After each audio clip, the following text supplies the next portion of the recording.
Hey, what's up everybody? In this video, I'm going to tell you how to use the Google Lens, which you might know from your phone's Google app where you can use the phone's camera to search things via picture.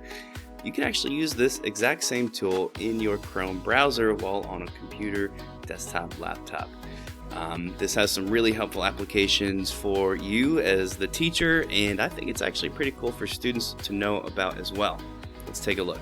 So first and foremost, how do you use it? There's a bunch of ways, 3 different ways actually. My favorite one is this first one listed here. If you're on any web page, all you got to do is right click on that web page, and one of the options that pops up will literally be search with Google Lens. I can even do that now in this Canva presentation that I'm running because technically it is a web page and I can choose that option. Sometimes your Chrome address bar will have it. There'll be like a little image and icon for that thing. Mine actually hasn't been there the past couple days. I might need to update my Chrome to get it back. You can also click on the 3 dots in the top right hand corner of your Chrome browser and select search with Google Lens there. Let's see how that one would work. So here I am in my Chrome browser. Again, I'm just going to go to the 3 dots, and one of these options will be search with Google Lens. So you've got a couple different ways to do it, which is always nice.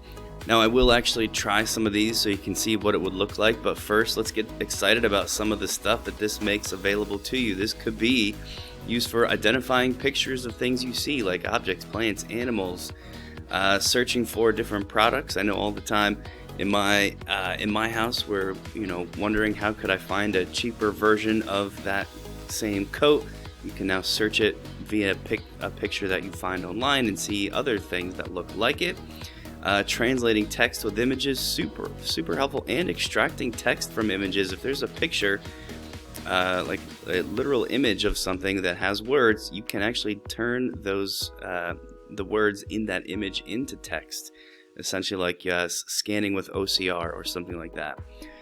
If what you capture has text in it, you could define, translate, copy, paste from that text. Super helpful. If there's a QR code on your screen and you don't have your phone or don't feel like getting it out, you can scan the QR code by using this.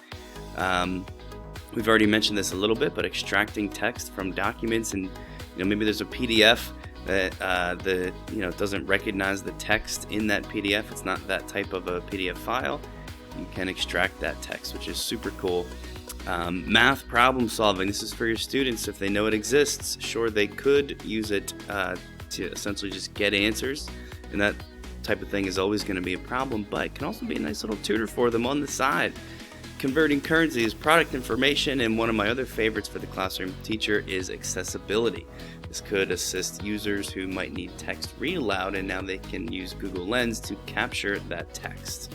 So let's test out so you can see exactly how this would look. Here I am on CNN's Science News page, and I've got some of these pictures here, and maybe I'm curious who this man is.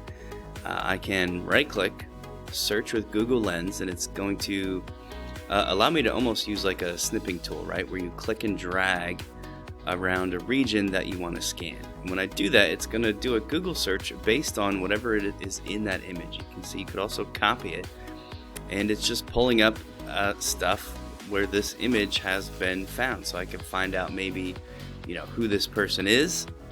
Looks like here it's got an ID for me, Thomas somebody. There's a link to a Reddit forum where we're talking about this guy. Thomas Midgley seems to be his name. So that's just one thing you can do, right? You can search based on image.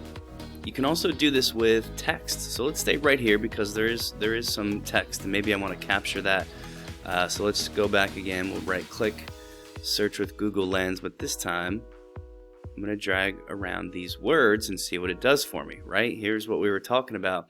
You can select that text for copy pasting, even if this wasn't actual text. If this was part of a picture, you would get that same option. You can translate it right there, and then here's the Google search stuff related to it. So we'll stop there because I think at this point you probably get the idea, and the beauty of Google Lens in Chrome is just knowing that you can search via Google Lens in Chrome. So that wraps it up for this video, everybody. Thanks a lot for watching.